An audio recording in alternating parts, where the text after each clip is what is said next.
Hey y'all, it's Heel Heat time. Hi everybody and welcome to Heel Heat. This is our WWE show for the week. My name is George Coles and let's jump right in. Now before we go into the show, you might notice I'm wearing something a little different.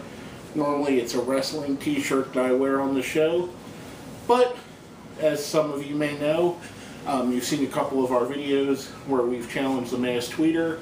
I am a Philadelphia Eagles fan. My friend Paul Pickett from over at the Deadly Sin said, since the Eagles made the playoffs for the first time in 3 years, why don't you wear an Eagles jersey on the show? Well, I figured I would, and I'd also wear my awesome new Eagles hat as well that I got for Christmas this year. So Paul, like I said, I was going to wear it. Here it is. Let's go right into the show now. First off, we're going to start off with the so-so portion, the parts of the show that really didn't matter either way, no one really cared about, especially me. The first one would be Stephanie's announcement of Orton vs. Cena. Ho-hum, been there, done that, seen it a million times, it's not special anymore. Next would be Curtis Axel vs. Dolph Ziggler. Two guys that 2013 was not really good for either of these two. Ziggler, for whatever reason, continues to get pushed down further down the card. Axel didn't catch on with Paul Heyman. Very serviceable hand. I expect him to be used in this kind of role going forward, either if they keep him with his tag team with Ryback or just use him as a random match guy. Ziggler picks up a win for the first time in a long time. The thing of it is, they've de-pushed him so much that I don't care that he wins. It's not going to go anywhere. Now, coming off of that, we're going to go into our bad portion of the show. Fittingly, Bad News Barrett section. The Booker T coming out and offering a New Year's Eve spin-a-rooney with a bunch of random guys from the back. And then Bad News Barrett looking to be on a boom truck. It didn't fit the show. It was too contrived. And it's not advancing Wade Barrett's character. Wade Barrett is a physically imposing guy who's legitimately tough, can talk in the ring, and can wrestle, and has charisma.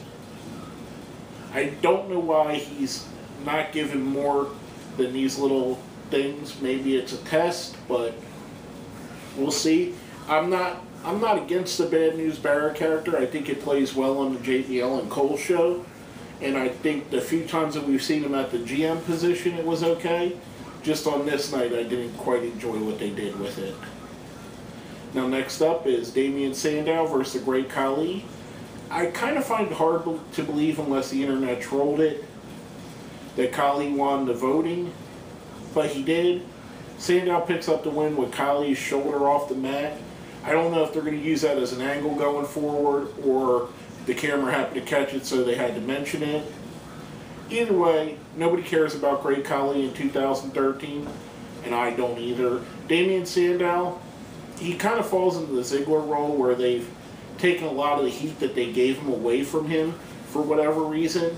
Hopefully 2014 he can move on to bigger and better things.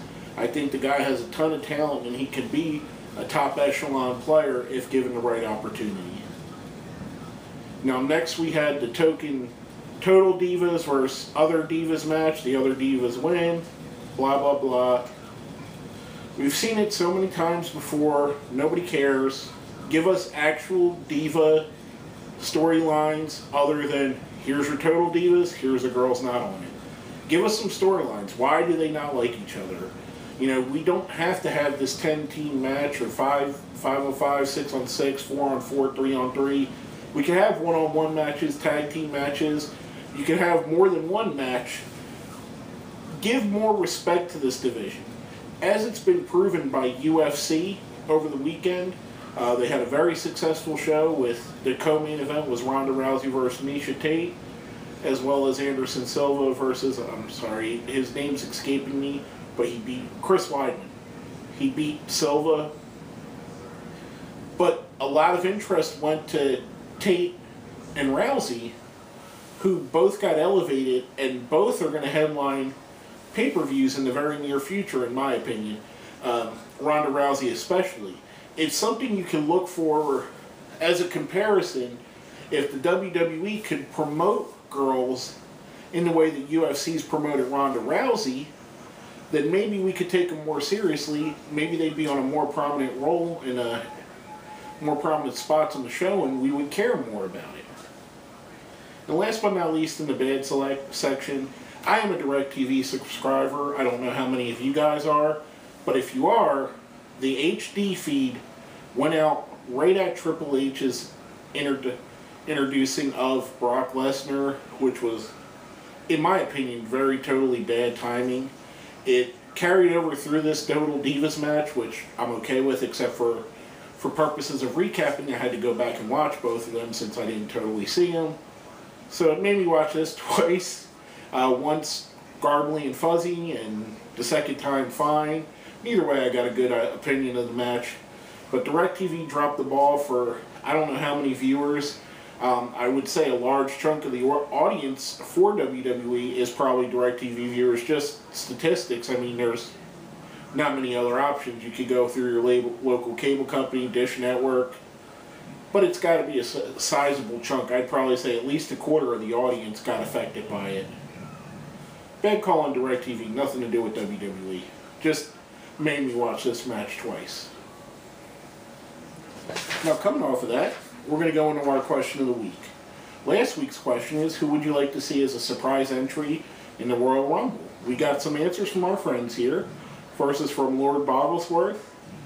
In my opinion, a solid surprise entrant in the 2014 Royal Rumble could be a returning X-Pac, as well as possibly have The Rock re-return. Two solid choices. I think The Rock they'd want to promote it more just because he would add to buy rates, but X-Pac is a great choice. He's a solid worker that could go for a long distance. He'd have the nostalgia pop. Great choices, both of them. The Rock is a great choice too. I just don't think the surprise factor would work. The next is from our friend Lou, also from the Deadly Sins.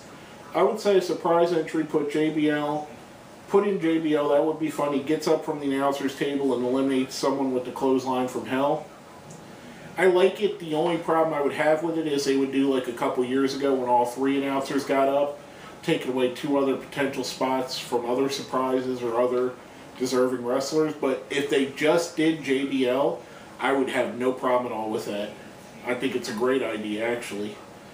And last but not least, from our friend Yellow Lion 3250, I have two surprise entries I would like to see. One is Jake the Snake. You could bring him back for that old school pop and have him come in and open the bag, slide the snake, which in turn brings out Santina's Cobra, and then Jake DDTs him and toss him out of the ring. My second is Gilbert. He could come out to Goldberg's music, and then when he is in the ring, picks up a flute toss out on Ryback. I like that. That's pretty good stuff right there. That's exactly what the Royal Rumble would be built on, is little moments that you don't expect. We all know that Ryback's not going to win. Why not have him in a moment like that could be played over and over and over again? My opinion, a couple that I would think would be awesome.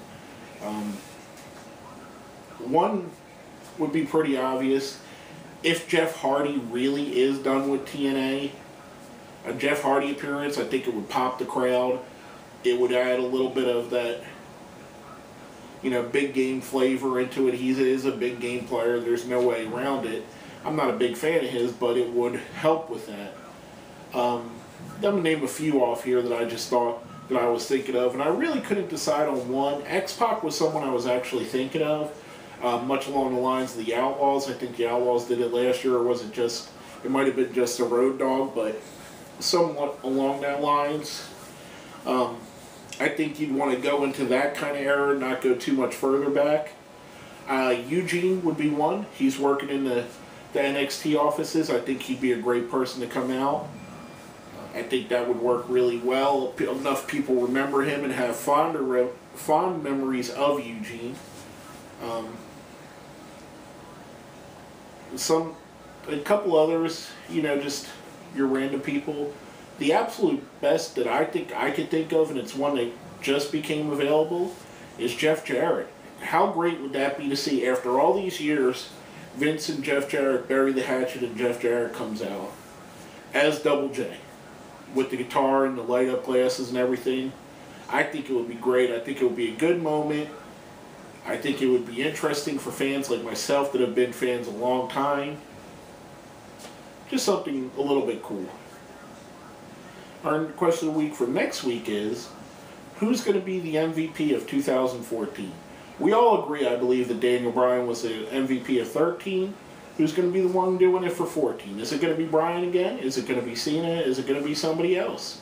Let us know who you think. Hit us up on our Facebook. Hit us up on Twitter. Put it down where? Down there in the comments.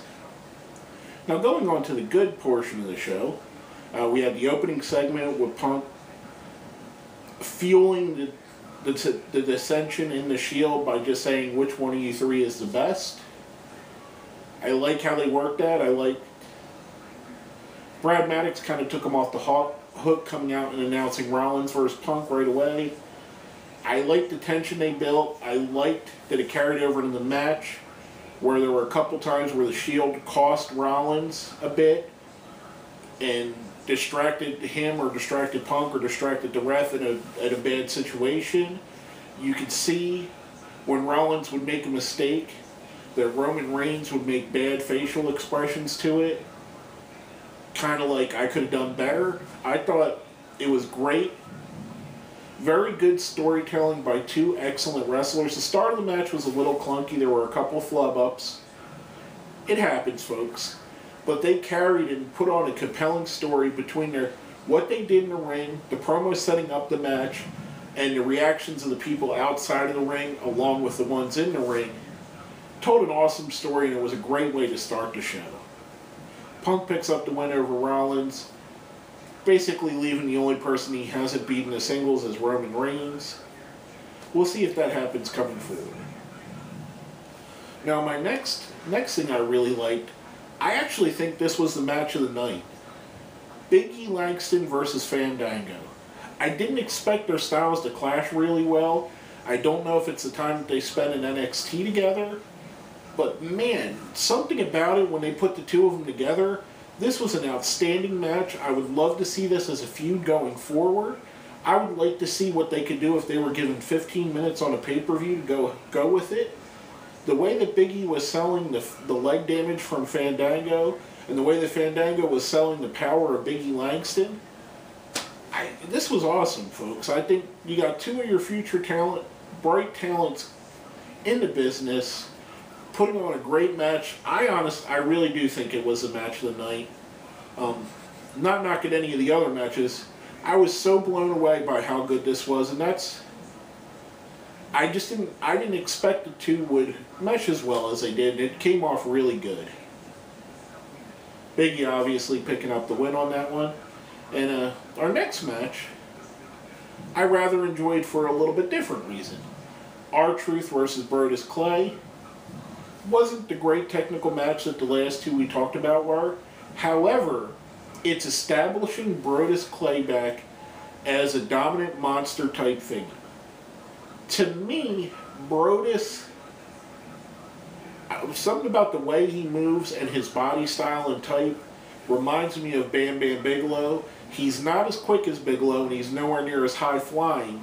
However, he's got that intimidation part of him down. I think he could be a serious mid-card bad guy going forward, part-time main eventer at times. You know, he's somebody you could throw in an elimination chamber match and they take him seriously.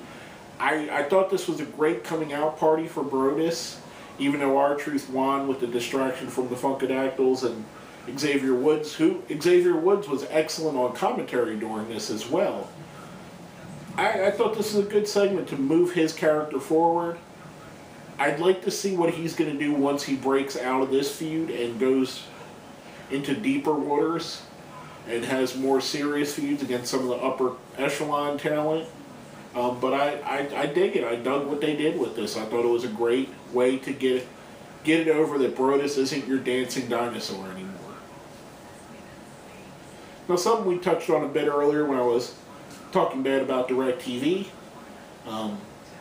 Triple H introducing Brock Lesnar with Heyman. Basically, Brock saying he's going for the title. He's saying that the line starts here if anybody wants to challenge, which brought out Mark Henry, which one big counter, him versus Mark Henry.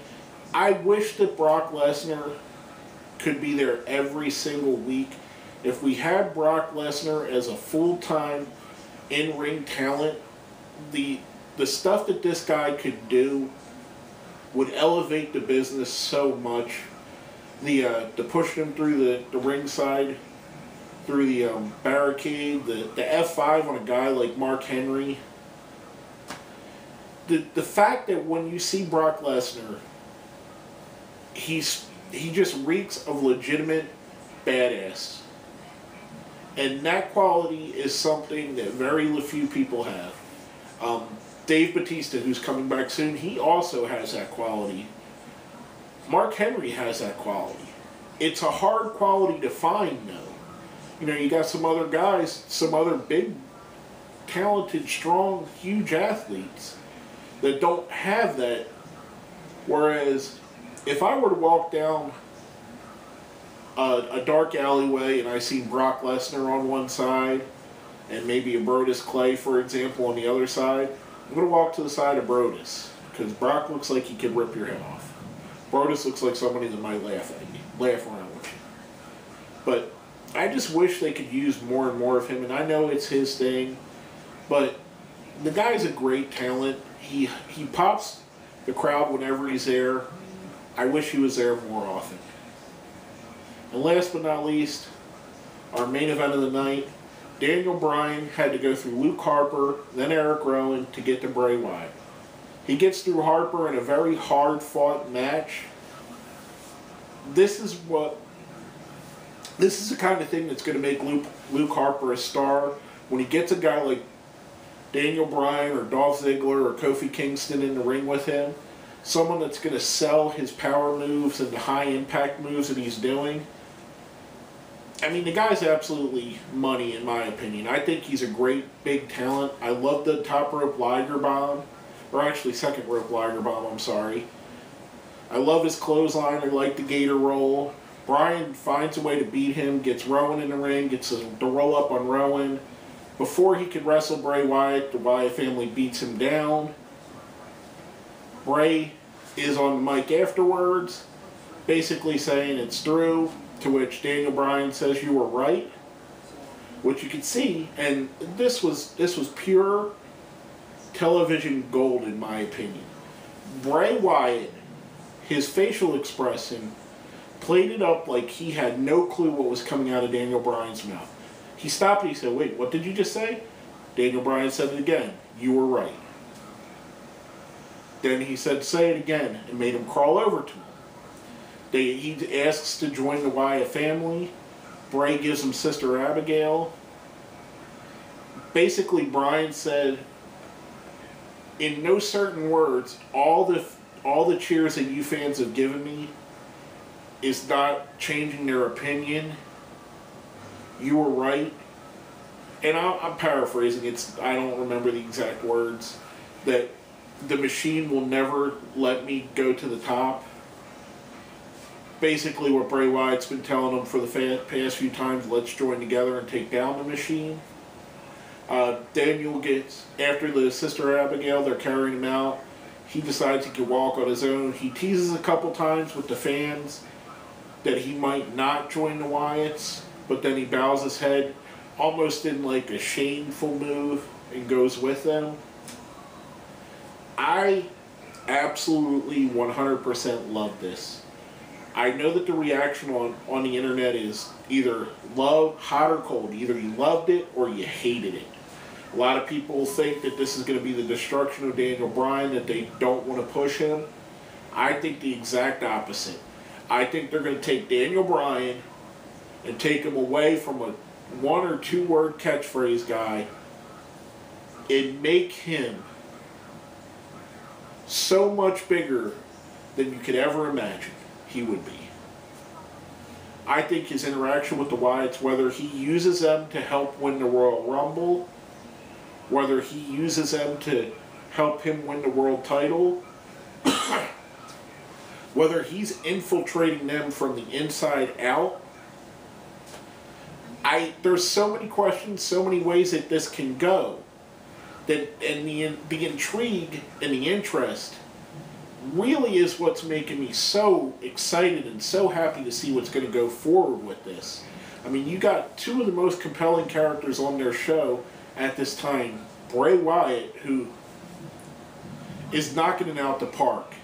For as young as he is one of the most talented talkers I've ever seen. Daniel Bryan, one of the most over with the crowd wrestlers in the history of wrestling. There's no argument with that. He reacts, the crowd reacts to him in a way that they do to almost no one. I think the interaction of these guys is going to be fantastic going forward. There's so many angles, so many ways that could go with this. And the great thing about it is everybody's thinking what's going to happen next. Which your great television shows do. Your Sons of Anarchy, your Breaking Bad, your Walking Dead, your Dexters. Sorry, folks. They always leave you with that cliffhanger of what's going to happen next. That's why you tune in next week, to see what's going to be happening next. And this was no exception.